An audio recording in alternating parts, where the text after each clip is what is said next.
It wouldn't be a Dragula finale without a prop malfunction. Hi, everybody. Welcome to the Cup, part of the Currently Unnamed Podcast. Now we're going to put the real and the tea in reality. You can always come here first to quench your thirst. I'm Brook, and I'm passionate about pop culture. And it's finale night, baby. Yay. Well, hi, Micha, your Parisian correspondent, and I'm drinking a very excited water, just as excited as Brook is for this finale. But I have much more enthusiasm for it. So, first off, before we get into anything else, you can go ahead and buy your merch at logicreations.etsy.com. Hit that big red subscribe button down below, etc. I'm also drinking a water. Now, not mean to slam that as hard as I did. I was trying to put it down, but it was at that weird height where I have to actually sit it down, and I can't just drop it, but I also have to lower it. And I was like, I need to do this quickly, so I just slammed it on my desk. I'm having a day, y'all. Abhora would be so proud of you. It is currently, at time of filming, it is just after 6 p.m. here on the East Coast of the U.S. I have been awake for a grand total of 45 minutes. So if that tells you anything, I've had a very, very early morning today. Beside the point. Well, it's finale night. We are officially at the end of a long season of Dragula Titans. Like we mentioned a couple weeks ago when we did episode 8, we didn't really see the need to film an episode last week after the reunion. It was mostly just rehashing things we already know. If you want our thoughts, it was we've talked about literally every single piece of drama that was featured in that reunion on this podcast this year. For our thoughts on that, go watch every other recap. We did not feel the need to do another hour and a half talking about it. We'll say this though quickly. We should discuss the Hellbound showdown from the end of the reunion. Yeah, it was a lip sync. 2 people did really great. Yes. Come on, Charlie, let's go. Yes, and the third one was Charlie, let's go. And yeah, I'm actually so glad that the Boulets addressed it on their podcast on Creatures of the Night, saying, yeah, as producers, if we were just producers, we'd love to take Sigourney to finale just storyline-wise. But she was just standing there. She was literally just standing there. So, yeah.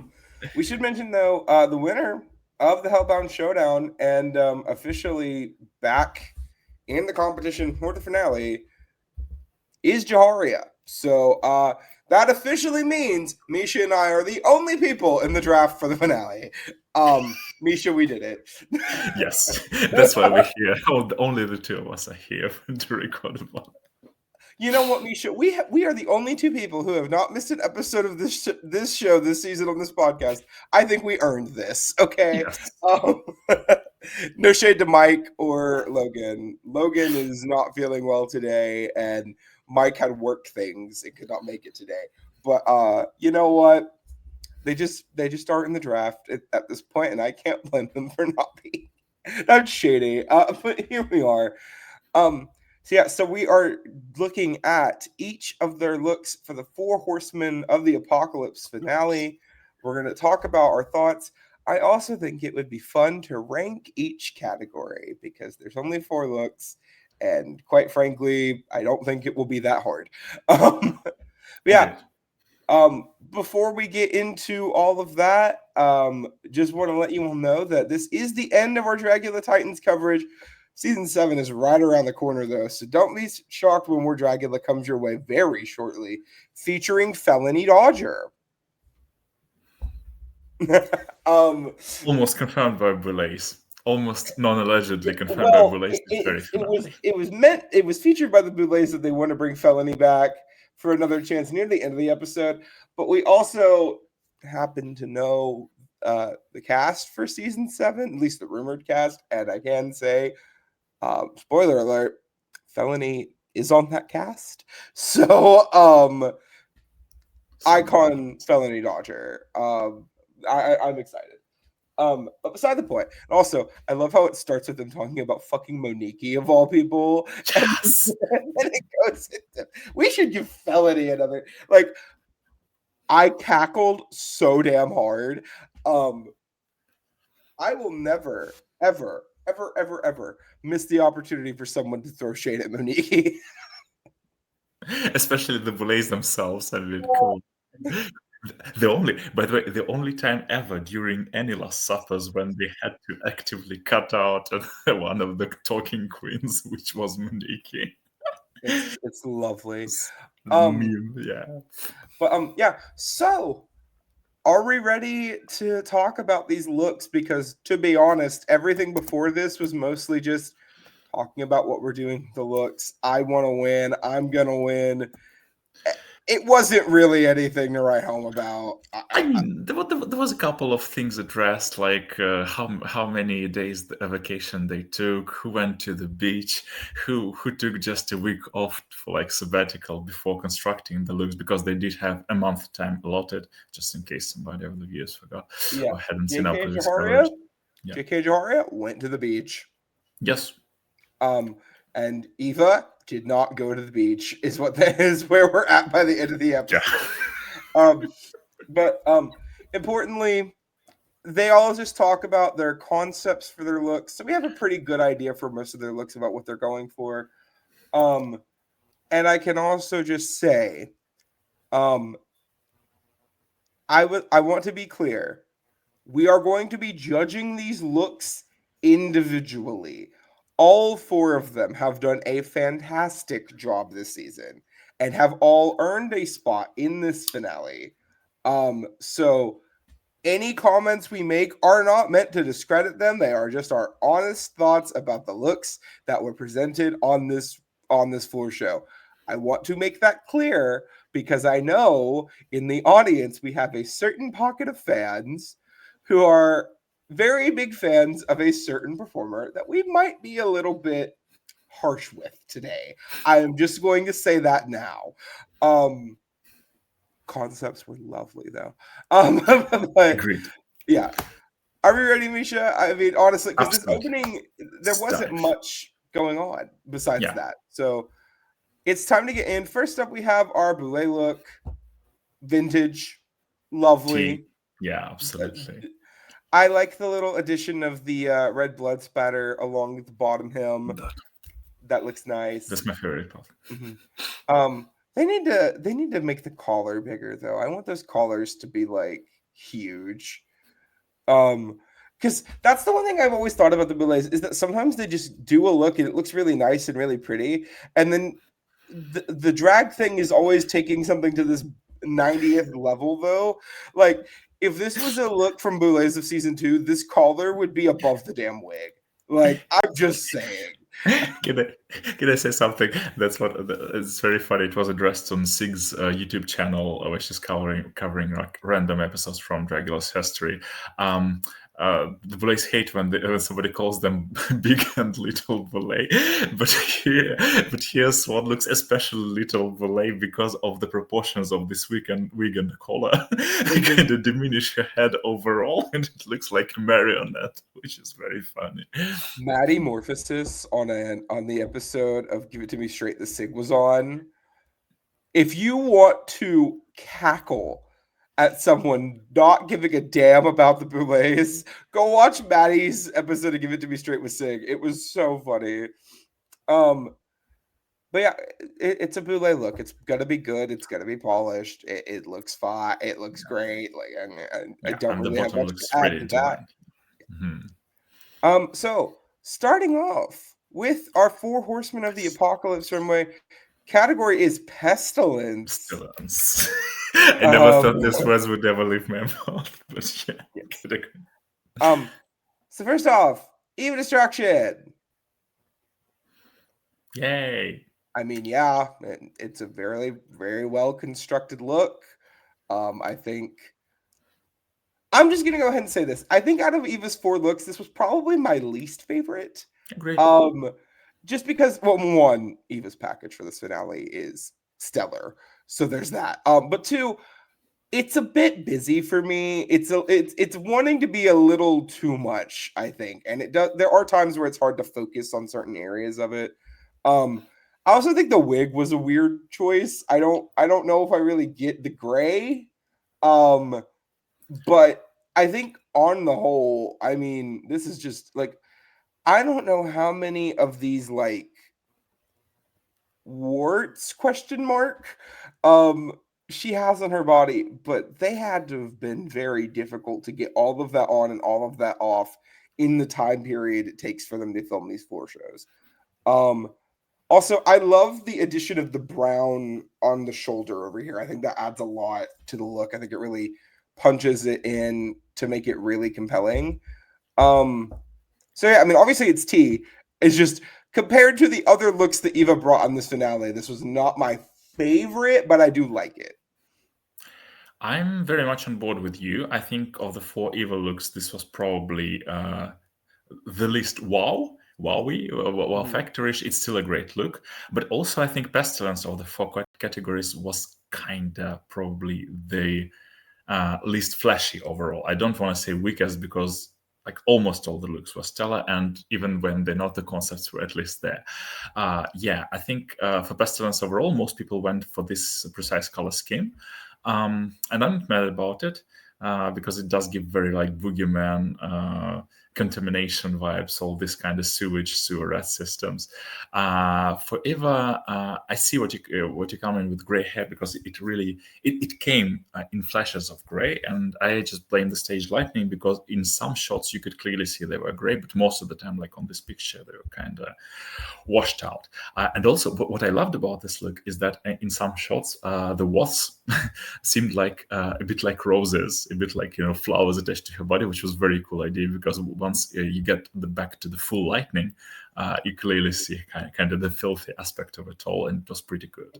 The only thing I think it would be even mightier if like Evah pushed on them more to squeeze something out, something nasty like it was on season 5's Trash Children.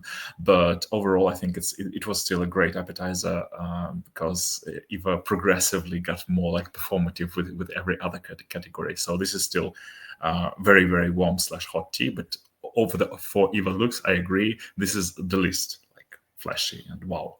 Yeah, I will say something I want to touch on here. We talk about the Boulets said that they need to use but all 3 of the tenets to like punch these looks up. Don't really think anyone went there enough for the filth for me in this, because this was in all intents and purposes, this should be the filth portion of this floor show, and I don't personally, as someone who really likes the filth runways, like I said, the Holiday Horrors Challenge is probably my favorite Dragula challenge we have going right now. I just wish that someone went a little bit further with the filth, especially a certain someone that we'll talk about in just a few minutes, because I think their look provided that opportunity and they just didn't do it for whatever reason. But next up, Jaharia. Yeah, go ahead. I just want to start by saying the tentacle titties. No notes. I think that's incredible. A delightful choice by Jaharia here. It's a bodysuit, so it's kind of like, but at the same time, it's not just a bodysuit. Like very clearly, there's been intention put into this. She's like a virus. She said she was going for COVID. Cool. I mean, yeah, it's weird. I don't want to say haunting because I don't think that's right, but I mean, it's icky. It's a pestilence. Like it's doing the job. It's not visually as interesting as I think Jaharia might have hoped it would be. But I think it does the category very well, and I think you can see the elevation that's put into this look instead of it just being like a normal bodysuit. So T.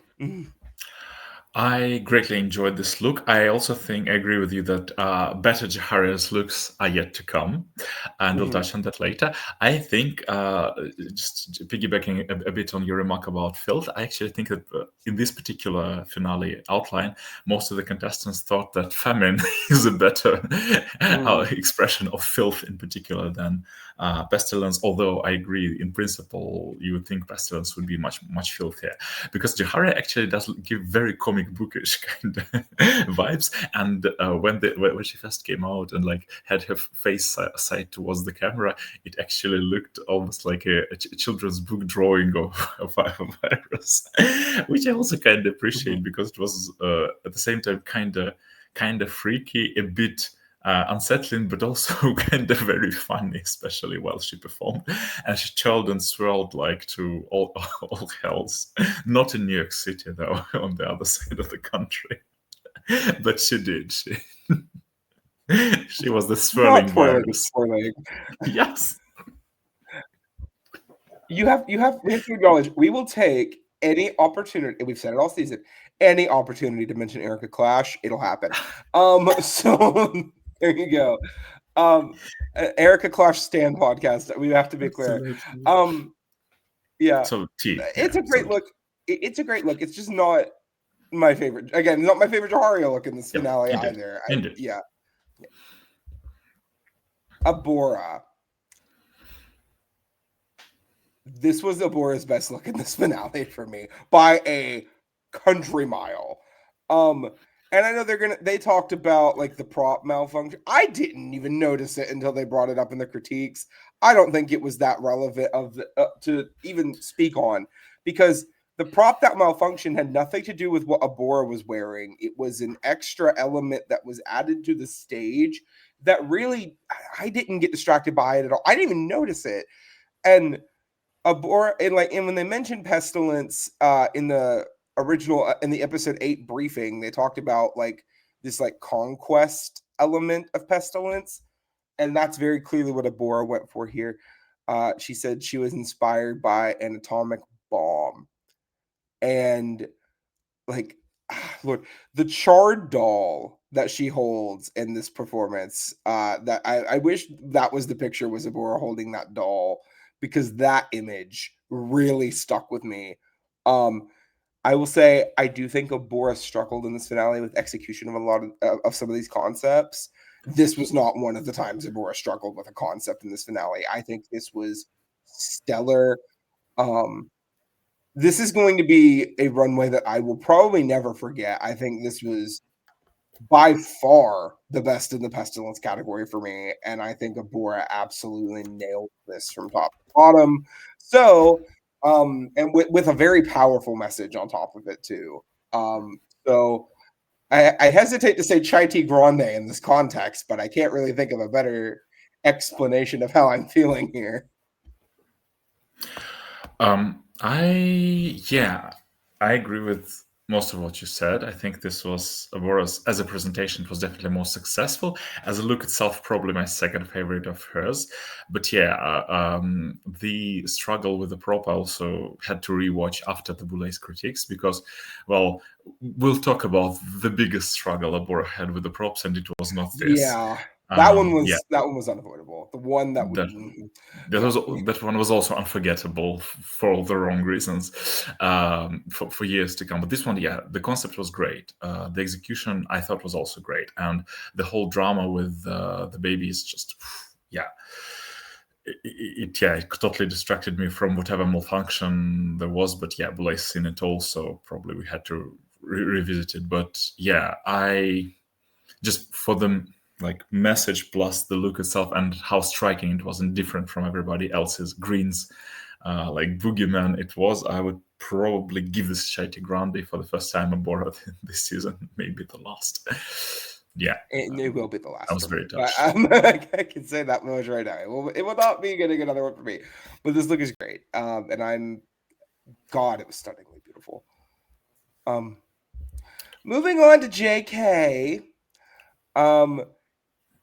JK was going for like slime monster that was leaving its slime oozing around the stage. I think the effect could have been executed in a stronger fashion. Let's just say that. I will never ever come on the show and shit talk JK. That is my bitch. He has always been my bitch. Not my favorite thing JK has worn this season. I will say that now. I will say I do like the fact that the slime portion of this outfit has weight to it and there's a heft to it. So that way when JK's dragging it around the stage, it doesn't just look like a train of like, whatever fabric. Is that like a silk fabric maybe? I can't really tell. But I was really hoping there would be something like there was a section of this floor show where JK kind of like squishes part of these like weighted areas of this cloth, and I was kind of hoping something might come out of the fabric and like ooze out or something, and it just didn't happen. I will say, out of JK's looks on this finale, this was my least favorite. And I just based on the four that we saw, I just didn't care for this. I'm sorry. Bag. Yeah, this podcast we're kind of agreeing on almost everything. I thought that this was by far the weakest looks in the category, and yeah, I think of the four JK looks, this is also the least successful. And there was like, yeah, slime, but does slime necessarily have to do something with contamination? I mean, no. And JK's presentation was very kind. I don't know. I wouldn't say nonchalant, but for JK it was kind of surprisingly also low energy, at least from what we've seen. And yeah, kind of okay. Yeah, I get the idea, but it kind of felt half baked, and so was the look. It looked like, a very, very enlarged children project on the theme of contamination or pestilence or something like this. So I'm yeah, it's like it's gonna be probably very, very quality for me. I still think it's not like baggy enough, but yeah, it was kind of a bit of a letdown, I would say. Yeah. All right. So now that we've completed the pestilence category, I believe it is time to rank the category. Personally, for me, I'll just say right now, my favorite look in this category was Abhora's. I think it was just stellar. Personally, I would go Abhora. Evah and Jaharia are about the same to me. So I'll say Abhora, Jaharia, Evah, Jay. Just based around the fact that I think if I was going to have to try to like dissect a look, I think it would be easier to talk about Jaharia's than it would be about to talk about Evah's. But I think they both did a really great job. I fully agree with this. Yeah, I had so much fun with Jaharia's presentation, and yeah, I'll say Abhora is number one because she went completely the opposite road of everybody else. Jay totally lost, and yeah, I would say Jaharia second and Evah third in this particular scenario. Scenarios. Okay, so moving on. Time for Famine. Once again, starting with Evah Destruction. This is when I started to realize what was going to happen in this finale. This was the one. Because the first look I think was good. And I think it was very solidly constructed. It was a bit busy, but I didn't think it was like I thought it was a very well executed garment. Evah comes out in this. I fully gagged. I will say I do have one note because it bothered me in the episode is the only reason I'm talking about it. The exposed laces on the corset, that bothered the hell out of me. That bugged the fuck out of me. Everything else about this look, incredible from top to bottom. Like the way she's skinned alive. Like, nah. How did she manage to get this done in this time frame with these other three looks being at the level that they are? I don't understand. This is incredible. Chai Tea Grande, absolutely. This look is phenomenal from top to bottom.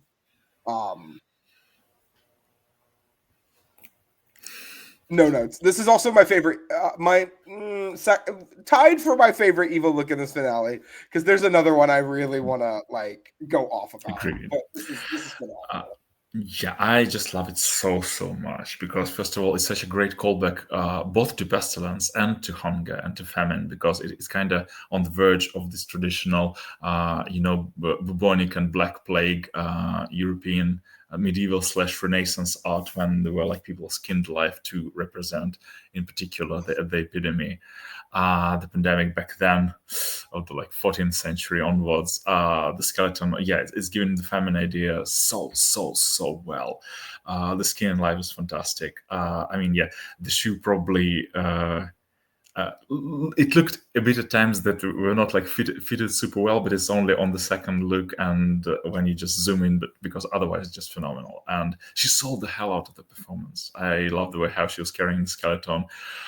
The makeup, oh my god, yeah. This is why we love Evah. Standing in this house, Chetty Grande. Absolutely. Next up, Jaharia. Going for Locust. She ate this one up. I gotta say, I wish we had a full body shot of this for the picture. And no shade to Logan, because I know getting these screen caps is hard. But looking at everything that Jaharia did in this floor show, an incredible look from top to bottom. She, like, again, I know we just said this about Evah, I think this is really like the most elevated thing I've seen from Jaharia perhaps this entire season. I'll be 100. I think this is just phenomenal from top to bottom. The brown aesthetic here going on to get like that dead vibe, that dead plant energy that we're wanting. I'm assuming it's supposed to be wheat piece coming out of their mouth that goes all the way down to like, honestly, around their belly button line, probably. Mm-hmm. It goes down very far. Then in the end of the performance, pulling it out, throwing up this other piece that has that same color, but it's not quite the same material. I don't know what I would have done to change this look. And a lot of the time I can say there's like a tiny little detail. Like even with Evah's last look, I would have said, get rid of those, hide the corset, hide the corset. I don't care what you got to do. Hide that damn corset. I don't have anything with this that I would change. I think this was just perfect. So I guess in that regard, it has to also be Chai Grande. And now that I'm thinking about this finale, maybe I liked it more than I thought I did. Yeah, that's why I was saying from the get-go that I enjoyed this finale immensely. This is probably my absolute favorite Jaharia look ever. I really rewatched this presentation in particular because she also sold the living hell out. When you Jaharia would sell anything, but yeah, the gag with pulling out was just it was so good. And also how smart of it, like to play with Famine and Locust and being like Famine / Gluttony on this verge, which is basically mirrored so much because they're both sides of the same coin. Like gluttonous Locust eating everything and making other like people stop. And so this is genius. This is definitely Chai Grande, and I would say this is even above Evah's my favorite look in the category for Famine. I just can't get over it, literally. And with this color scheme, with everything, with how the silhouettes on his shoulders, how every detail is done. It looks like literally like crops are dead. Are they leaves on her? Is it like the exoskeleton, like or something glued to the exoskeleton of Locust? So where this ends, where wheat ends, contaminated by Locust, where Locust begins. It's so great. And the gag with the throwing up is just Chai Grande. 8. And regurgitated everything. So let's talk about Abhora. So we don't have a full body shot here, but Abhora is in this like big, puffed up, rich guy outfit with this harness up in the ceiling with these big arm leg things that are extending out. I didn't care for this. I'm just gonna go ahead and say that now. I think they said this was the only one that didn't have a malfunction of some kind. Sure. But like, and I get the concept that Abhora was going for of like the greedy man that's causing the famine, but it just wasn't very visually interesting for me. It didn't really. There wasn't anything that was like super appealing about it for me when it compared to, especially that Pestilence look that I think is just such a good depiction of a lot of the same things that I was hoping to see from Abhora in this category. It just didn't really do much for me. I'm just gonna say that now. I think the look itself was a bit.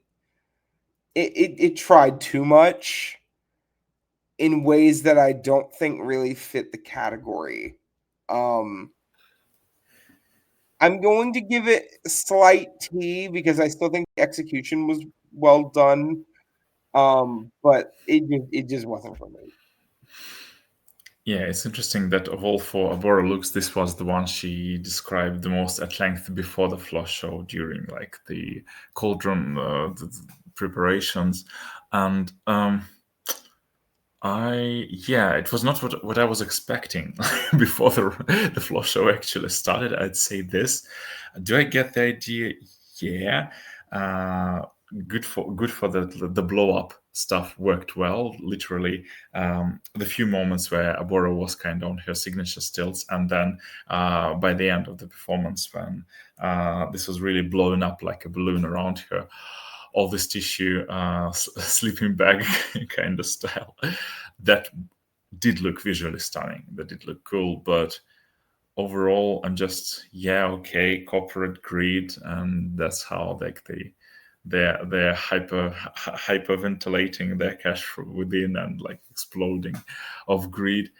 The idea is great. The execution is not bad at all. I just don't really care for the look in the middle. So the look, actually, not the gags, not like the exploding balloon stuff, not the stilts, but the look on Abhora herself was it was all right. It was okay. I'm still giving this a tepid T for like the concept and for the fact that it both functioned and we as the viewers could appreciate it, both of your like main props in this presentation. But yeah. Sounds like I we're think on the it's just same page. I think it just should have been dragged up. So it should have been like, okay, Wolf from Wall Street itself, but the costume, like make the jacket, make all his shirt look somewhat, I don't know, draggier or bloodier or, greedier, covered in vomit or something. This felt kind of Power Rangers-y to me. I'll just say that in the concept of like, this seems like the kind of thing that could suit the Power Rangers fighting. Like, maybe not in the same way of like a big monster, but like, I don't know, like he's the guy pulling the strings behind the big monster that the Power Rangers are fighting. Not a knock. That's just the vibe I was getting from it. Yeah. Finally, JK. 8. Quite literally 8. The concept of a thinned out, was it Victorian or was it Victorian silhouette, is brilliant. Because when I think of these Victorian silhouettes, like I'll just talk about the most iconic example besides Raja's. We think about these Victorian silhouettes we get on Drag Race, right? The most recent one I can think of is Ginger Minge doing it on All Star 10, right? With this big, you get the big collar, the big dress, the big hair. Like, it's innately a very drag silhouette because it automatically is bigger, right? That was just how that fashion was back then. So when you go, okay, we'll have the big collar, but it's dead. We'll have the hoop skirt, but it's dead and completely rotted out, and you can only really vaguely see the construction of the hoop. And my mouth is sealed shut, so I can't eat this rotted apple in front of me until I forcibly rip my mouth open, take a bite out of this apple, and then have blood come out of my mouth. This is the look that when I think about JK's finale package, this is going to be one of the ones that I come back to because I think this is just stellar from top to bottom. And something that I think might get lost here is the wig. Because the rest of this look is so well put together, but the choice of the wig being this like decaying Victorian wig is so special. This is so incredible. I've said it twice in this category already. I'm going to say it a third time. Chai Grande. I think this is just stellar from top to bottom. I'm glad we're on the same page. This is my joint first favorite look of JK's across this finale. I adored the presentation. It was like fully committed. Unlike Pestilence, he was like literally also swirling and twirling with energy. And he's from New York. Yeah, so he did indeed, and he will for many, many more years to come, hopefully twirl and swirl everywhere in New York before and after the beach. The wig is genius. You're absolutely right. You just basically took this words from my mouth. That was the first thing I noticed when we started working on the runway. I love the sheer idea that over time, this Victorian wig can become basically a jellyfish blob on your head. It's just so good. And it looked so visually stunning in the stage lighting. The color palette is great. Yeah, the famine aspect during the performance came to life very well. And also, it was so cool for JK to kind of blood milk this till the very end. So it really had like the growth arc to the crescendo of the entire performance. And yeah, just the decayed skirt to twirl and swirl in is also a great touch. Let's do the Shetty Grande. I adore this look, and the presentation. I really love this presentation so much. Well, now that we have finished the famine category, it is once again time to rank this look. This one's going to be tougher. I think we can agree on fourth place here. Yeah, I'm going to say this, okay, with the note that I think the other three looks besides Abhora's in this category were some of the best looks we got in this finale period. I think in my personal opinion, this, and we'll talk about it in a minute, this and Death were the two best categories for me in this finale. I'm going to go ahead and say, personally, JK, Evah, Jaharia, but it's like right here. They're all like right by each other. Like it feels wrong putting Jaharia in third because I think all three of these looks are stellar. But yeah, I think JK, Evah, Jaharia, but I loved all three of their looks. Do not get me wrong. I would say Jaharia first. I already said that. I still think, this is the look I'm gonna come back and back and back and back and back again. I think still Evah second, because also we forgot to mention this like dust from her mouth at the very end of the presentation. Oh, true, she did do that. I forgot about that. Yeah, she really like spewed ashes and it was so good. For the ashes of it all. But literally the top three places is very close, and then there is Abhora. So I would say Jaharia number one. Still Evah number two and JK three, but they are very, very, very close. Misha, they're going to take that clip out of context and you are going to get shoved under the bus. I'm so sorry. I'll have to double down in this, in the final category. I'll have to. So we'll talk about it. Well, next up we have War.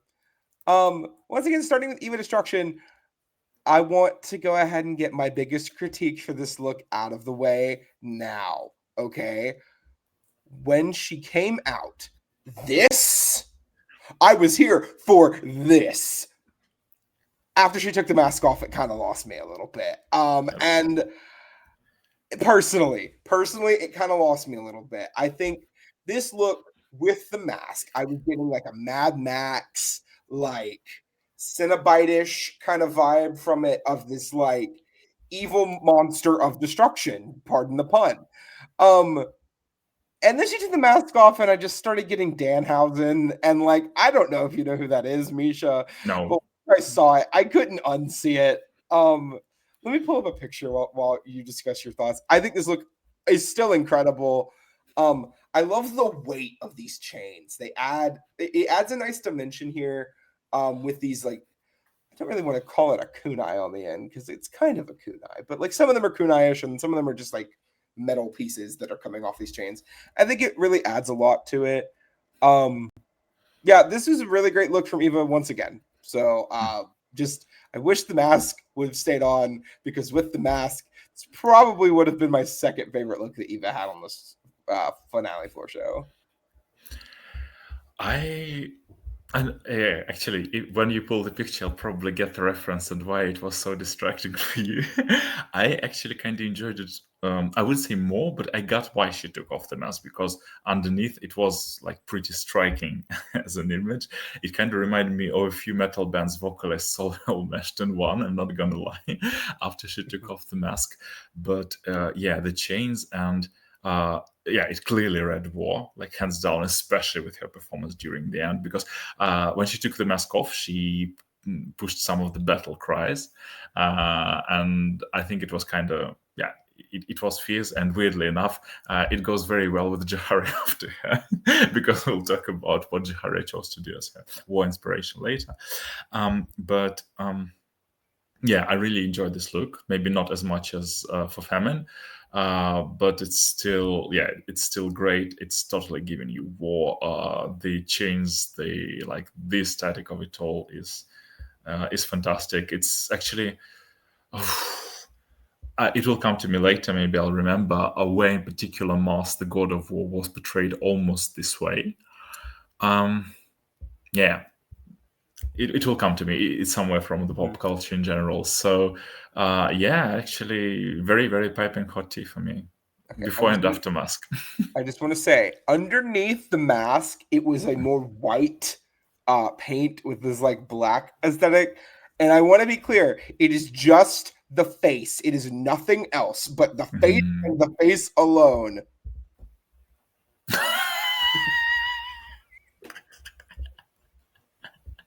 I couldn't unsee it. Like the second she did that, I was like, oh, it's just Danhausen.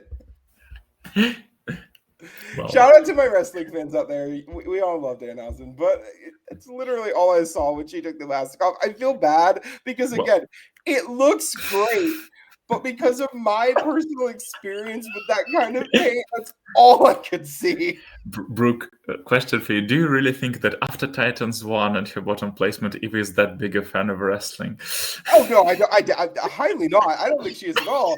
But no, and again, I am not saying that she like ripped paint from Danhausen or like whatever. It was just all I could think of when I saw that mask come off. Was, oh my God, she looks like Danhausen. Also, bring the wrestling challenge back, please. I need it on a regular season again. But yes. So next up, we have Jaharia. She did the assignment. It's war. I'm not going to say anything negative about the look because it is a well-executed Greek garment. I like the addition of the blood on the arms. I think it adds dimension and it adds a little bit more of a story to this character. It is a Greek warrior. I do not know how much more I can say about the concept because I think it's a very literal take on the concept. Not inherently a bad thing, but when we're looking at what everyone else does concept-wise here, it is probably the weakest conceptually out of the four looks in this category. Mug looks great though. The mug is stamped. Like I want to. That mug is on lock here. And I do like the addition of the little spikes on the helmet. I think it adds a little something. Just on the whole, not my favorite Jaharia look in this finale. Honestly, probably my least favorite Jaharia look in this finale. I will say, Jaharia came to play in this finale. She did not sleepwalk through it whatsoever. It's tea. It's just okay. Comparatively, this is just okay. If this walked out on the main stage of RuPaul's Drag Race, I would be eating it up. I want to be clear.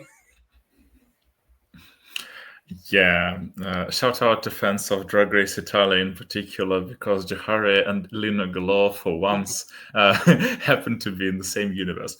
Actually, it was very funny because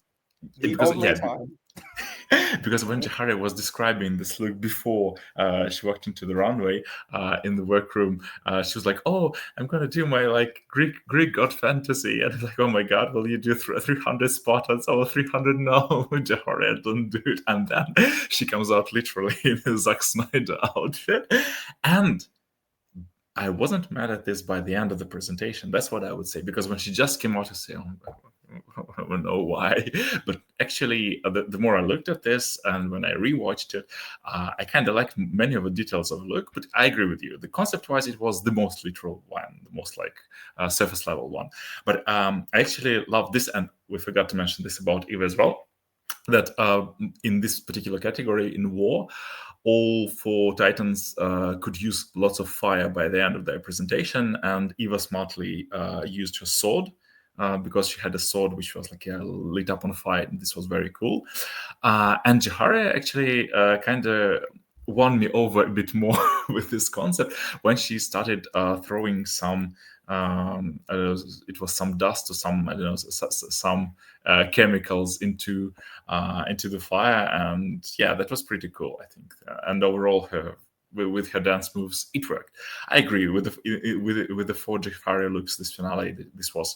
The least good, let's put it. The least great, let's put it that way, but it's still like solid tea for me. Yeah, of course. Yeah, Misha, we're agreeing a lot today. Today we're like almost nothing. We're 10 looks in and we haven't had a disagreement yet. Knock on wood. So moving on to JK. Okay. Logan. Okay, I'm gonna call Logan out this one time on a screen grab. You couldn't get a picture of these hand cannons going off for this, because that was by far my favorite part of this. Honestly, probably this entire category. JK comes out, and I mean, again, she was going for a more modern take on war with a like gun. She said, "What does America love more than guns?" And I'm like I kind of hid my face, but in the back of my mind, I'm like, "You're not wrong, but I wish you were, but you're not wrong." But having these like metallic arms with with the bandolier, I will never complain about the proper use and implementation of a bandolier. But the red paint just sells the illusion of this soldier like covered in blood. Once again with JK, the mug is always stamped, so don't expect me to call it out unless it's like a really special mug. I think this is a really great beat. But then I thought that this was just going to kind of be like, this is a really good look. You know, it's really well constructed. I think it tells a really nice story. And then the turrets start spinning. I'm like, okay, cute. And then I think, and this is my guess, I think that was sparklers that she had at the end of these turrets while it was spinning, because the way it lit up reminded me a lot of like I'm getting very American here, I apologize, of like a 4th of July sparkler. And I have to say, if that's what he used, excuse me, no notes. It was perfect. It sold the illusion perfectly. I think this was high in my list of looks from this finale period. I loved this. I'm gonna say Chai Tea Grande again, and I know I've said it a lot in this episode. And again, I am now starting to realize just how much I like this finale. But you're welcome. Yeah. I think this is my favorite JK looks of the finale, even above Famine. I just love the presentation so much, because the idea is what made it work. Actually, the garment on her body is kind of simplistic, but not in a bad way. It's kind of like Coco Kane's. An interesting comparison. I also kind of didn't expect it to do it, when Coco would wear something like mega simplistic but so apt for the challenge that it would like completely sell the fantasy. And here JK going up with the guns, and you're talking about the guns with this hilarious quote that probably will live on forever, and also using the sprinkler / fireworks at the end to probably the max, literally using the entirety of stage during her performance. And Yeah, this photo unfortunately doesn't do neither the look nor the props any justice, but every prop functioned well for JK, which we can't say for the next contestant. So for me, it's also going to be Charity Grande. I think this is my favorite look in war category, actually. And to be clear, Logan, I understand how hard it is to get all of these screen grabs because it was 16 different looks. I know sometimes you just got to get it done. And thank you so much for doing it, Deepa. I love you so much. Absolutely.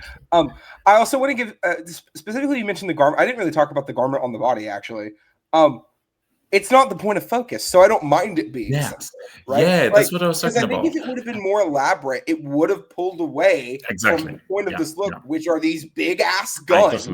I totally agree. And also, by the way, with this simple of a look and with the mohawk, she kind of gives it a bit of a girl on a tank, this kind of comic book apocalypse universe. So yeah, I think this is cool. Yeah, this is phenomenal. Abhora! I don't think I got it. I don't think I got it. Even if the prop hadn't malfunctioned, which the phrase Abhora's prop malfunctioned, you're going to be hearing that. This is going to be the second of 3 times you're going to be hearing that in the finale. I don't think I get it. I don't understand. Can you explain? Because I don't.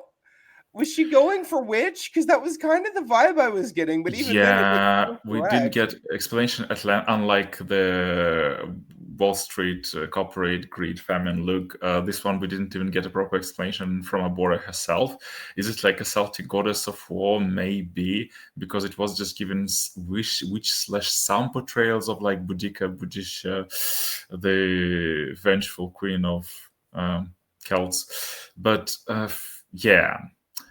yeah, this was weird. The hat as a mask, in theory, is a great prop, which was also not playing in Abhora's favor. And when the fireworks started for everybody else, Abhora's prop so clearly malfunctioned that everybody in the audience got it. Yeah. So I'm not even sure what it was supposed to be, if it did function well. To be very honest with you, I watched it twice. So let's be specifically clear here, right? We mentioned the first look where they said a prop malfunction. We didn't notice it. Yes, right? You could not notice it in this finale. This arrow that is supposed to, like, I'm assuming, impale her. Slash light of fire, yeah. It just didn't. And the most awkward thing, I honestly, I think this is probably the most awkward moment in the entire finale, for sure, even more than the ending of the last category. When you have a guy from production walk up and like give her the arrow, like that was bad. And I'm not gonna blame Abhora for a prop malfunction because it just happens, but something that they said in the critiques is maybe there is such thing as being a little too ambitious. And I think this is probably an example of that. At the same time, I wish I knew what the ambition was aimed towards. I don't get the idea here, unfortunately. I see. No. Love Abhora in a red wig, though. Love Abhora in a red wig. I think that looks great. Forgot to mention, okay, I'm sorry. I'm going to have to circle back very far, okay? Yeah. The very beginning of this episode, Abhora walks into the the lab, excuse me, Drag Race brain, walks into the lab with a beard, right? Like, has not shaved. I cannot believe I am saying this. Abhora with a beard looks like David Healy. She actually does. Abhora with a beard. I was like, what? David Healy, what are you doing in the lab? When did you become Abhora? Maybe that's why David's been taking a break. David's just Abhora. David's Abhora, everyone. It's the same person. Let's address the elephant in the room, the cup style. Yeah, because I loved it when JK said this about Abhora's beard. It was literally like she had like a full beard, and like I was like, oh my god, David and Abhora are the same thing. Love you, David. I know you're gonna watch this. I love you so much. Yeah, this is hands down a bag for me. Yeah, also not very difficult to figure out which placement is going to be of the four warriors. I agree with you. She looks great in red wig. The end for this look. I think the idea was there. It was so grand that nobody was even like given the proper prop to explain it. I still think the last one, which we'll get to in a second. Abhora malfunction was even more jarring, and it's the image I'll never get out of my head. But then at least we got what the concept was. Here, yeah, the concept was kind of okay. She got herself a voice. She really a witch. Is she just like Reba for the US audience or Milan Farmer for Europeans surviving the apocalypse? Who knows? But yeah, it's a bag. I will concur with the bag of it all. Because even if the prop malfunctioned, I still wouldn't get it. That's my thing. Like, yeah, that's just where I'm at with it. So I believe it is now time to rank the war category. yeah. Once again, don't think last place is going to be a shock for anybody. Personally, I would say Abhora, Jaharia, Evah, JK. But I think I will say if somebody told me that they had Evah above JK, I would not bat an eye at that. I just can't get that image of Danhausen out of my head. But well, we do agree a lot. Even if I had no knowledge of David before this very podcast, I would still put JK first, Evah second, Jaharia third, and then many kilometers long, we would have Abhora dead last for the second category in a row, and unfortunately, things will not be picking up from here. For her. Hey, at least she won the Pestilence category. At least Indeed. she won the Pestilence category. All right, moving into our final category. This is the death category. Now, Misha, I want to ask you right now. Out of the four categories, was this also the one you were the most interested in? Because for me, when they're talking about these four categories, I hear we're doing a death category on Dragula. Okay, so will they go ghost or will they go like what direction will they take this? This is the one I was the most intrigued by. Was that the same for you? Kinda, because it did feel like the final category, so the one which naturally they would have like the most creative investment in.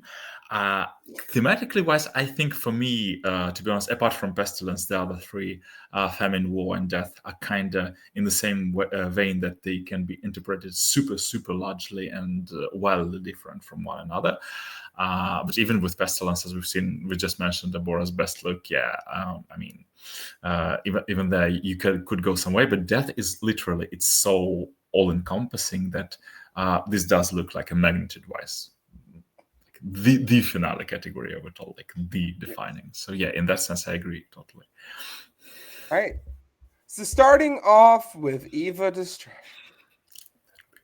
So you remember how I mentioned earlier in the Famine category, where I was like, yeah, I think I know where this finale is going.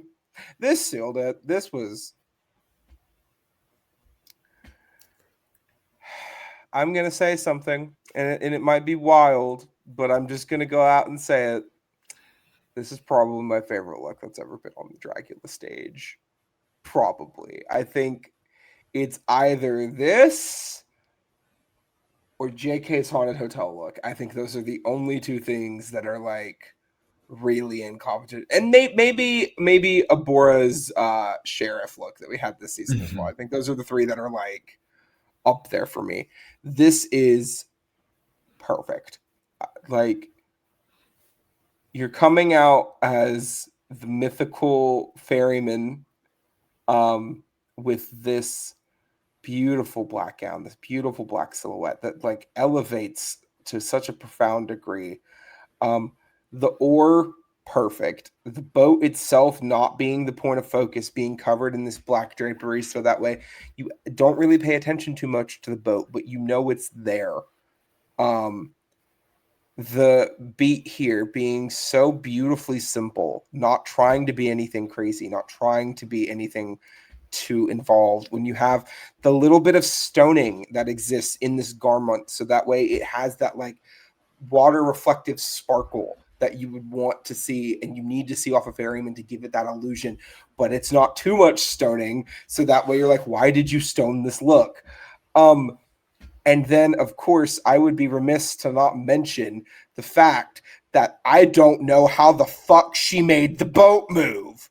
Because she wasn't walking. Her legs did not move. So, however the hell she made this boat move, I don't get it. I could look at this look for an hour, and I still could not tell you how she made the damn boat move. And before someone comes on here and says, oh, it was wheels, and she was controlling it. How was she controlling it with both of her hands out during the entire performance? I don't know how she made the boat move. And I also just want to go ahead and say, before someone makes the joke in the comments, yes, her boat is the best. Yes, her boat is pretty. Okay, before someone makes the Willem comment, because I know someone is going to make the Willem comment if I don't make it now. I'm just going to go ahead and say this. I'm not even going to score it to this is perfection. Evah perfection.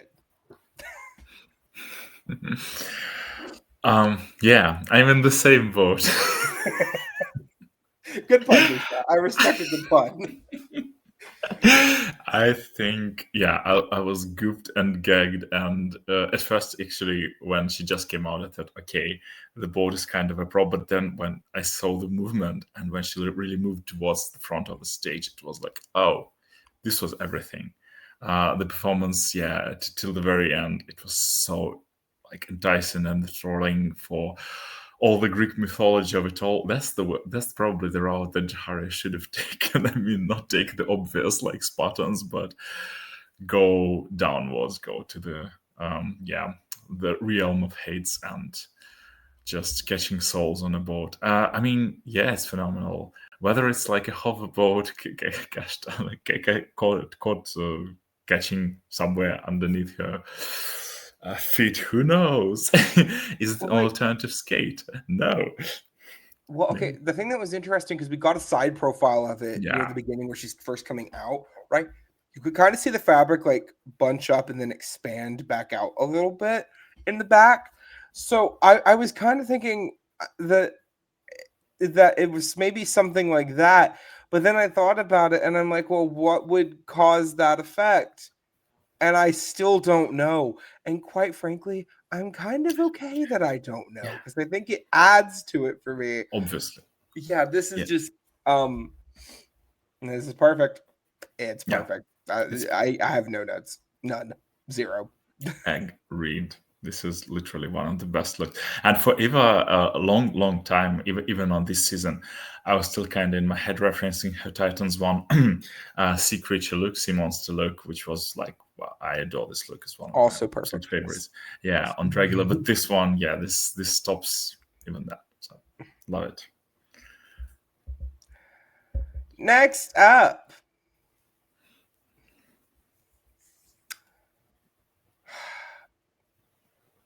It's great. It looked great, Jaharia. I think you really did your big one here. Pardon the season 18 joke. But I'm just gonna go ahead and get this out of the way. You remember when Saint came out in that ghost look in Resurrection? You remember that moment? And how it made every single ghost look for the rest of that episode automatically worse by comparison. And it wasn't fair, because there were other good ghost looks in that show, in that special, but it didn't matter, because the only one we were going to be thinking about for the rest of the night was Saint's look. That's kind of how I feel about the rest of this category. I'm like, Evah comes out in this. Hold on. Evah comes out in this, right? And then Jaharia comes out in this, where it's great. Like, it's not a bad look. It is well constructed. The visual is quite nice. The beat is really interesting. It's like a very classical monster kind of energy. But then I think, but is it even close to how perfect I find Evah's look to be? No. And it's not a fair comparison. It's really not. Evah doing that great on this should not affect my opinion of these other looks, but it does. Because they had the same amount of time to get all of these looks together, and Evah pulled that out. And the rest of these looks are good for most of them. They're just not, I can't help but do it. You know what I mean? I have to say this is good. I like the intricacy in the prop. I think it adds, the webbing kind of energy that we're getting here on this piece. But I just can't help but look at Evah's look and be like, yeah, wow. Like I'm just so distracted by it. Yeah. Obviously. I mean, Evah ate the category so much that it's kind of hard to even outpace her, but Jaharia held her own. Of course, the performance part was there. I think it reminded me a lot of Jaharia herself. Now twice made different spiders looks, and I think that's where she kind of took it and ran with the silhouette wise, because the silhouette kind of gave this a bit spiderish death creature, which I'm not mad at in the slightest. The makeup looks great. Yeah, also all the details were there. It's just comparing to. Even not comparing to you, but just saying the category, she did what needed to be done. I would still say it's like a solid hot tea. And just a very good finisher for Jaharia overall, because she did bring 4 amazing looks, and Famine one was just through the roof phenomenal. This was not as stunning, visually arresting, but still, it was a great one for the category, and just a great finishing touch in the entire Jaharia's mega fast growth arc from season 6 to now, which is not that long of a time. TBH, love it. I mean, to be clear, this is a tea look. I do like it. It's just, God, I feel bad because I'm gonna be saying the same thing. Well, not with this look, but with JK, with JK, but okay, so let's get the obvious out of the way with Abhora here, okay? The visual of this, immaculate. Coming out on stage as quite literally one of the 4 horsemen of the apocalypse is kind of brilliant. And I'm kind of pissed that nobody else even thought of something like this. And I will say it was nice seeing Abhora in a stilt-like environment in this finale, considering how much we've seen Abhora on the stilts this season. So it was nice seeing that. You know that audio, though, and nothing can go wrong? Oh, it all went wrong! That's it. That's the energy of this look. Because I'm gagged, right? We've already seen Evah come out, and I'm like, well, I don't know why they saved Abhora to last if Evah's going to come out in that, because Abhora was the last person to come out in this portion of the floor show. And then Abhora comes out in this. I'm like, okay, maybe that's why they saved Abhora to last. Anybody see that little piece of metal near her left thigh? Anybody looking at that? And on the right thigh as well. And on the right thigh, but the left thigh is the important one. Yeah. Because it's apparently serrated and very sharp. And it cut Abhora's leg pretty open.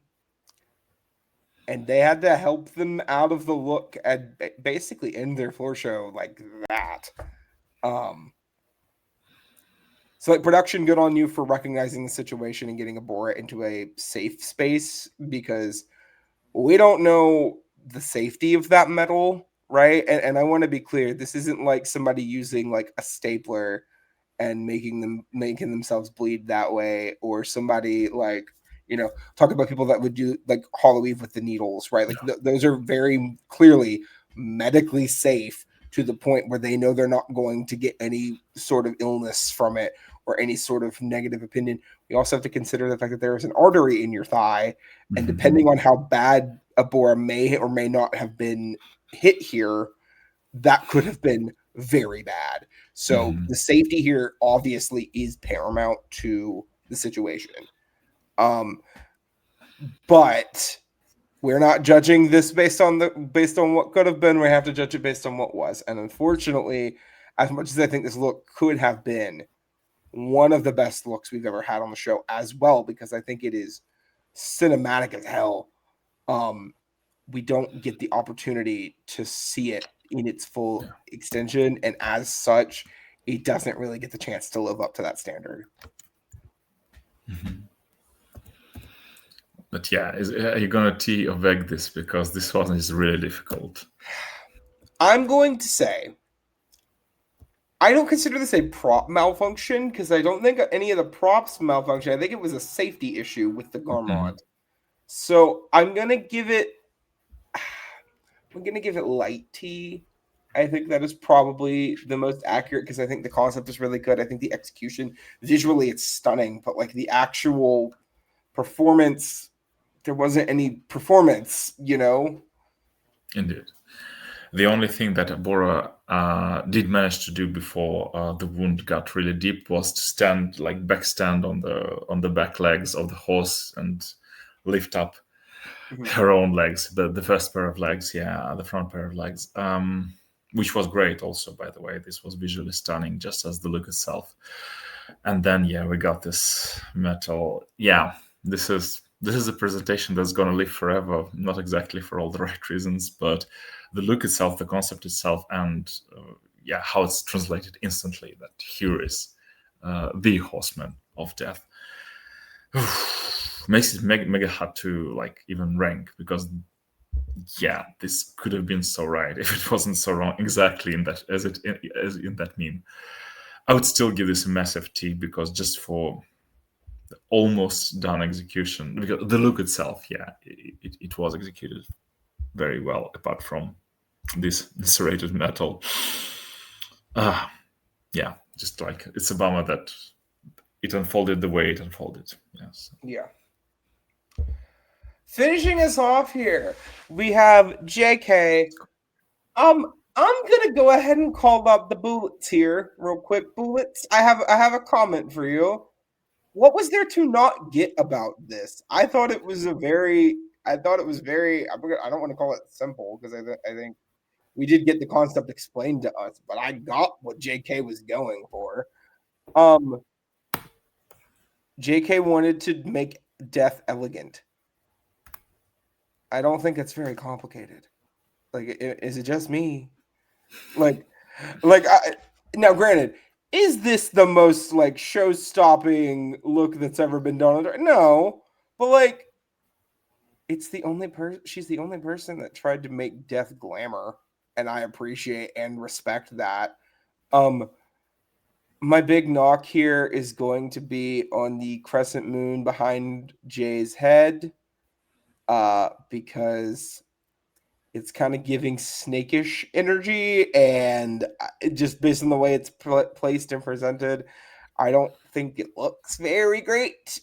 I wish it was more of like a back piece than it was like a drapery here. Everything else in this look I really enjoy. I like the exposed rib cage. I think that's interesting, and I think it adds to the positioning here. The little sparkles within the I'm going to say veil, because it's kind of just like a full body veil. I think it's really nice. And then, I just think this is really well executed. So I would say T. I mean, making death glamorous is definitely not a hard concept to grasp, but when you dissect the look, I kind of get where it kind of could have gotten confusing for them, because especially with this tail, it's not only snakish, given her claws, it's given very like Scorpio the constellation, especially with this white shiny veil, and coupled it up with like a human skeleton chest, this can get a little confusing. So it's like, death by Scorpio, the constellation.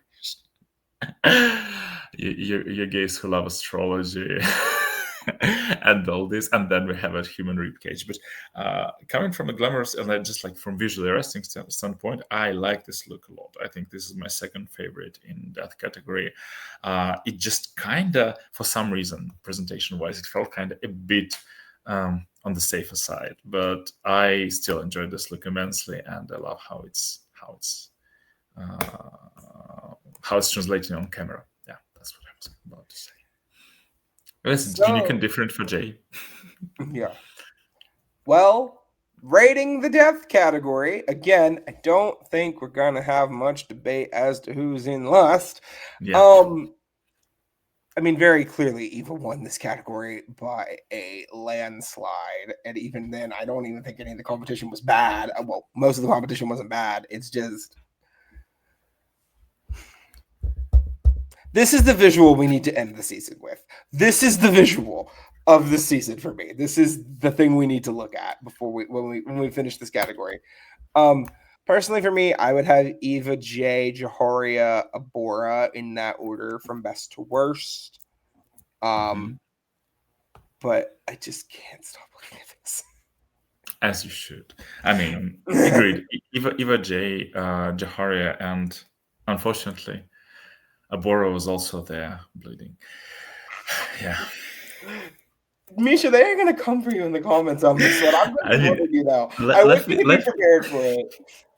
Let me do this for one episode only. I've been actually very kind of tepid to praising Abhora most of the season and never come for her, but this finale was what it was. So. Yes.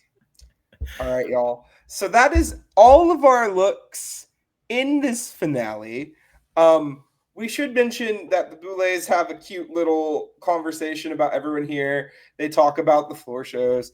I agree with some of their notes, not others. And we'll just leave it at that.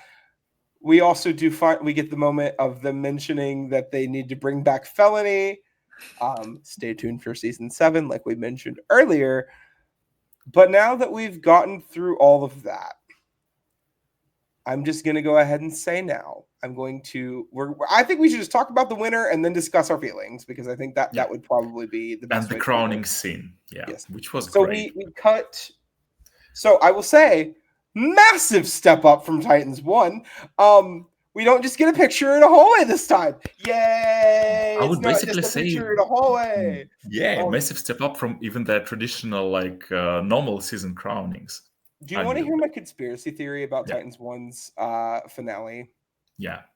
I think, and this is just my guess, and you can feel free to disagree with me in the comments below. I think they fully planned on having Hoso win the Titans 1 finale. And then I think they saw the fan reception that was going on with the love triangle story, and they pivoted to make Victoria win. But they didn't have time to film anything super elaborate or to get Victoria there to crown Victoria. So they decided, screw it, this is all we can really do to get this established. So they filmed what they filmed for Victoria to make Victoria win. That is my conspiracy theory with Titans 1.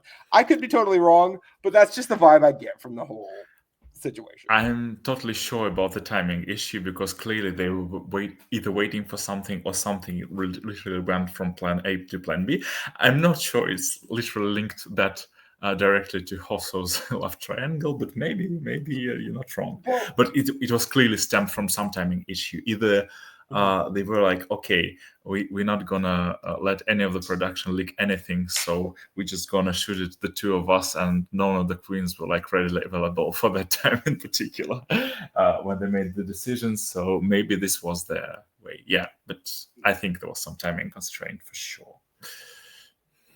Glad we're on the same page, Misha. Absolutely. I should also mention, I'm wearing my Scylla shirt today. Bring Scylla back to Dragula. Well, she can easily be back. Yeah, bring Scylla back for season 8. So we go into this graveyard with our 4 finalists, all of their headstones behind these graves. And then we get a lovely cameo from one Miss Victoria Elizabeth Black. Hi, Vicky. How are you doing?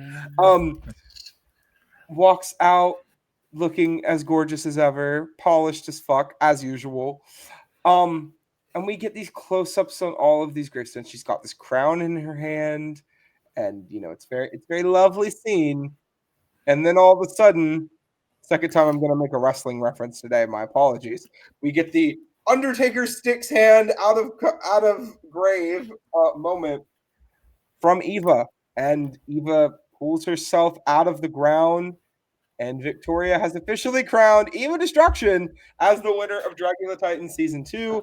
And And then instead of the bloodbath, we get this beautiful moment of Evah cackling in the rain. Loved it. Absolutely. In terms of the visual here, this is an iconic visual. And again, I want to just say, as someone who personally would have had a different winner coming into this finale, after this finale, I'm not arguing. I don't think you really can. I think Evah ate this up from top to bottom. Micha, I know you're thrilled. I am absolutely thrilled. This is exactly. But to be fair, just going into the episode, I was also like not sure at all how it's going to plan, because I really thought that, as in many Dragula cases, it would have come down to the finale performance, and in this case, it clearly did. And I just love this crowning thing so much. I think they should do it for regular seasons as well, to kind of zhuzh up the traditional bloodbath or something like this, or at least if it was crowned by the previous season's winner, for instance, if Asia Consent would come out like in one bloodbath to give the crown to another. Oh, they would figure it out. But I agree, the visual was very stunning, and it was so nice to see them back to back again after Titans 1 semifinals, when the both of them ascended the staircase of souls at the same time. So this was in a completely different set of circumstances. So let's go ahead and get the elephant out of the room, okay? So for those of you who don't know, which is quite literally all of you but Micha, we have a little group chat in the Discord where we talk about pretty much every show that we cover. Almost. We have a couple that we don't really talk about that much during the episodes, but the Dragula chat is active, let me put it that way. And I believe I finished the episode first last night, and I put the spoiler tags up, and I'm pretty underwhelmed. And I think that in terms of the looks, and I think at the time I was underwhelmed by the looks too, looking back on it, I think that is absolutely absurd. But when we're talking about the outcome, okay? Not Evah winning. Let me make that abundantly clear. Evah winning in this episode and across the season, where I think Evah has done a phenomenal job all season long. Obviously, I have no problems that Evah is the winner. My problem then comes when we look at how they set up this finale narrative-wise. We're coming into this finale where Evah has won the last 2 challenges, and she's won 3 across the whole season of 8 competitive episodes. She won almost half of the episodes. And we're coming into this finale, and the whole storyline that we've been set up is that JK, based on the narrative we're given, JK is taking Evah down. That is the whole thing that should be set up in this finale, right? Based on the conventional film idea of the rule of threes, right? Of JK comes really close, Evah wins. JK comes close, Evah wins. Third time, JK wins, right? Based on this finale, no, Evah absolutely won. I do not care about that. My problem is, why are we being edited to make us think that? I don't want it to be one of those things of setting up this story of JK coming in to beat Evah finally in the end, which is the narrative that you and I and Mike all were getting from that last call to episode 8, was that they were setting something up like that to just kind of not do that in the end. It's weird. And again, based on this finale, Evah won. It's not that Evah won. It's the narrative they set up, clearly set up, just not really happening in any capacity. It feels really weird. Maybe. I think they backtracked themselves a bit in the edit of this episode as well, because Jay said in the beginning that I'm not gonna make this finale Evah's cakewalk through the park towards the crown, and she kind of didn't. But at the same time, based on this finale. She kind of did. I just think that Boulets love to give narrative blue balls overall. Or sometimes they said it, or I think on the pod and just in the interviews, they as they like to watch how it develops in real time. Sometimes they're trying to do one thing and then it doesn't work out during the season. So yeah, then the fans sometimes get frustrated because they're like, "Oh my god, you were trying to." As for example, in season 666, everybody was talking about strategy and it kind of amounted to nothing. And this like even Pi and Asia Alliance went nowhere. But everybody was so much talking about a strategy, saying verbatim to the camera, "The Boulets want us to be strategic," and they were talking like. Multiple people have been talking about this half a season and it kind of went nowhere story-wise. So I think it's kind of becoming a staple in the sense of Dragula franchise to give us exactly that. It's not only because Evah won, but because it kind of keeps us on our toes as viewers. So I'm not like exactly frustrated because of it. If you know it was like too much production meddling and I don't know, Evah won undeservedly, or I don't know, Abhora won out of the sudden performing like she performed in this finale, then I would be pretty upset. But in this scenario, it's kind of, this is like a false hope, a false like flag, a false path. But I'm not mad at this overall because it kind of still gives you a very refreshed feeling after the finale. And also because JK is going to get, I think, a call for the third time if they want to, both of them. I mean, both the Boulets and Jay wants to. So I'm not mad at this. Jay will come back. I am not worried about that. It's just quite literally, right? I think the better way that they could have went about this even is just give Jay the win in the superhero challenge. Yeah. Like if you want to try to set up, even if you want to set up this like showdown in theory of like Jay and Evah are going head to head, it just makes more sense for Jay to win that challenge than coming into this finale. Because again, in theory, based on the season we got, there should be a showdown between Evah and Abhora, right? Abhora is the only other person who won multiple challenges on the season. I would also like to mention that out of our top four, they won literally every episode but one, right? Shout out to Blackberry. But and like, Sigourney for half a win. Sigourney with half a win, of course. Yes, of course. But out of everyone here, Abhora is the only person that won multiple episodes besides Evah. And, they clearly were painting, the top, I'll say the top three specifically. No shade to Jaharia, but the people that made the finale without the Hellbound Showdown, they were portraying them as the tippy top of the competition pretty much the entire season. And I think they were. But having this narrative get set up of JK being frustrated at not being able to take Abhora down, and clearly it being reiterated over and over and over again to just it's kind of like if you watch David versus Goliath and then the Goliath just wins. Like David keeps on throwing the rocks with the sling and like Goliath's like, oh, you almost got me that time. Oh, and then Goliath just goes squish. Like that's just kind of how it ends up being. Is Goliath wins in the end? Which, again, Evah did win. I'm not mad. It's just weird editing and weird story production on the part of production here. But congratulations to Evah Destruction. Yay! And congratulations to Micha for being the only person who actually drafted the winner. So there's that.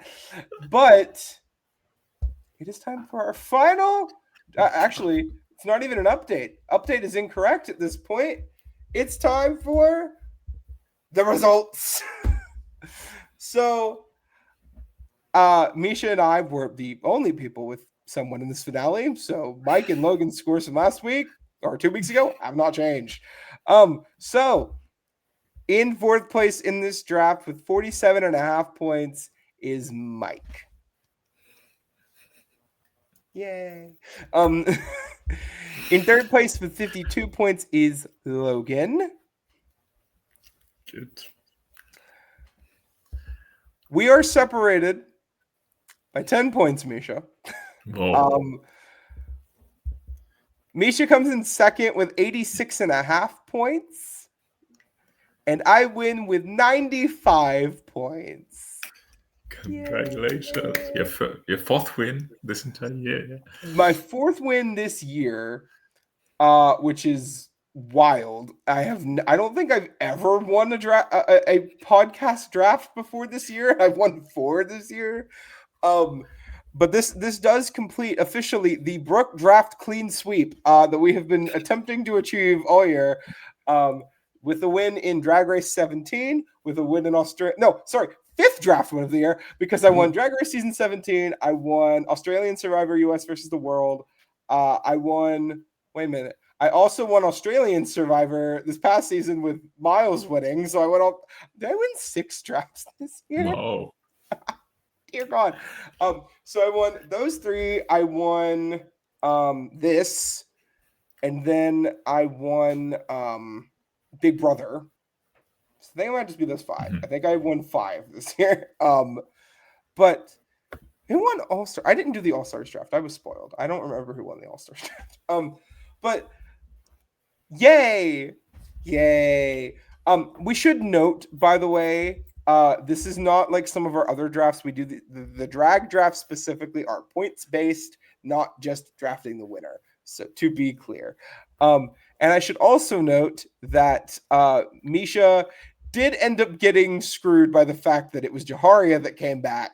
Had it not been Jaharia, Misha would have gotten several more points than I did in this episode, because Misha and I both drafted Jaharia. Exactly. Yeah. True. Had it been Cynthia that came back, Logan would have also gotten more points. So just for the record. But now we have officially made it through Dragula Titans Season 2. On the whole, a vast improvement over Titans 1. Undoubtedly. Is this the best season of Dragula? I don't know, but Dragula does seem to have a nice thing with Season 2s. I think both of their Season 2s are quite great. Yeah. And Boulets clearly think so. They think it's the best season of Dragula ever. So they are just happy that they had so much mess. They love the mess. They do. They love the film. But but so many challenges were great as well. And I mean, the cast dynamic was through the roof, beyond the roof, beyond the grave. So keep doing the boozicles like this, because I think you nailed the boozicle this season. I think having all of these challenges that came back, I think they really were fun to see. I don't think there was anything that I was like, oh, we're doing this again. Okay.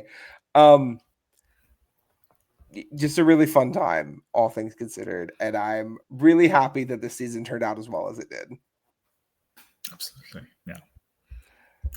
Yeah. I'll rewatch it a few times, obviously, back to back, maybe. And maybe it's going to be my favorite season of Dragula so far, but we shall see. Well, allegedly, and again, as a friendly reminder, if you read the ticker as it is currently scrolling across the screen, everything is alleged information. We do know that season 7 has already been filmed. That is confirmed. We do know the alleged cast. None of it. The only person who is probably formally confirmed now is Felony.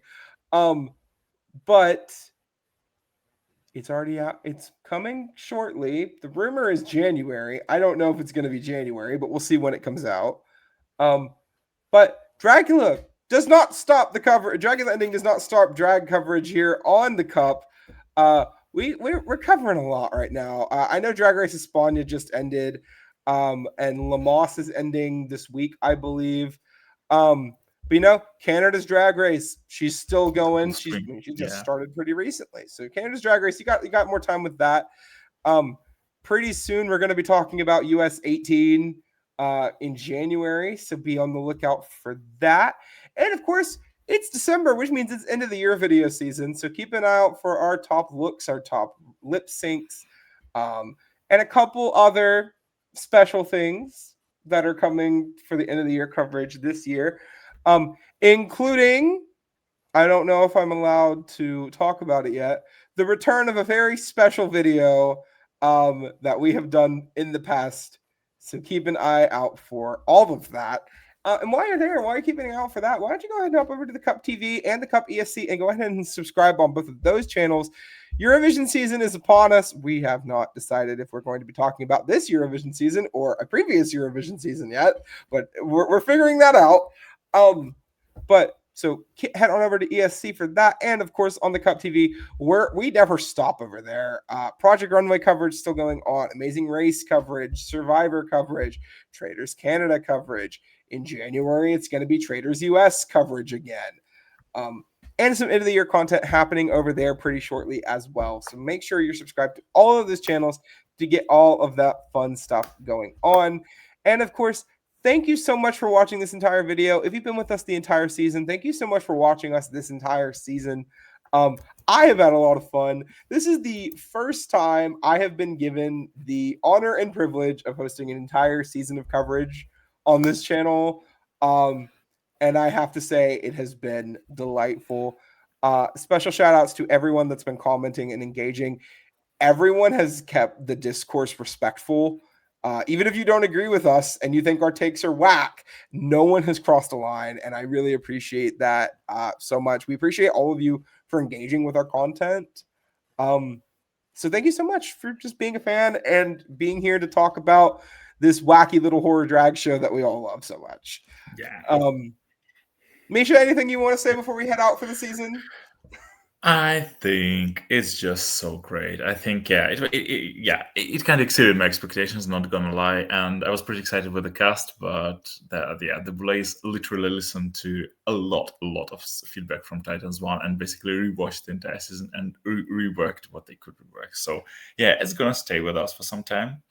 And yeah, let's get ready for some more Dragula adventures pretty soon. Maybe in January, maybe in February. Who knows? Okay, Misha, I have a question for you, actually. Knowing that we got 2 people come back from Titans 1, right? If you were going to bring back 2 people from Titans 2 for the next Titans, who would they be and why? I would pick Disasterina. My exact thought. For the sheer chaos of it all. I'm actually not. I wouldn't be surprised if she doesn't do any better on future Titans. I don't care if she does better. I don't give a damn. She is the Nicole Page Brooks of Dragula. She should just slay it overall. Oh, the Disasterina fans might get mad at that one. But the second one is actually going to be Cynthia, and hopefully she will win some challenges this time.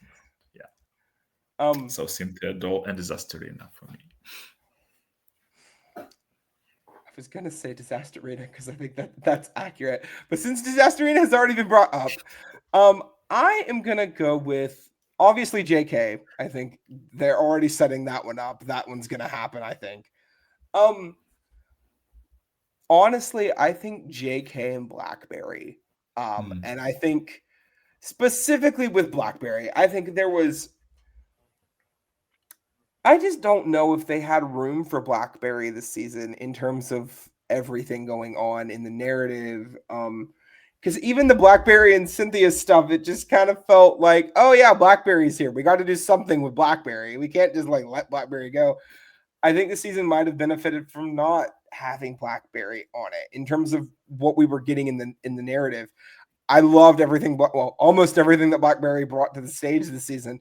But I think giving Blackberry that second opportunity on Titans would make a lot of sense. And Blackberry needs a crown. Yeah. Let's not knock it. Blackberry should already have a crown.